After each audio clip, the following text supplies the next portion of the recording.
Hurmatlı mekendештер, mына бүгүн Alen Arfayil өкмөтүнө айыл аймагын тазалыгын бекем сактоо максатында жаңы мусор жыйноочу автоунаа лизинг аркылуу сатып алынып келинди.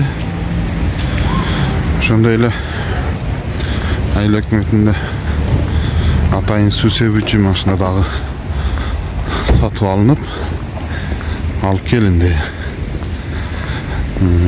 Машиналардын баасы 3 миллиондон, ар бири 6 миллиондук машина. Бунусу жолдорду тазалап, жууп, тазалыкты бекем сактоо максатында. Экинчиси мусор тазалоочу машина.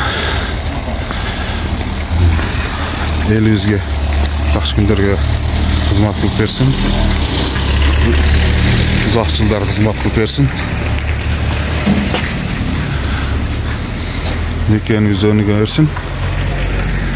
Элдерден суралып кетербиз. Тазалыкты сактаганга өзүңөр деле салымыңарды кошсоңарды суранабыз. Айыл өкмөтүнүн элине машиналар кут болсун.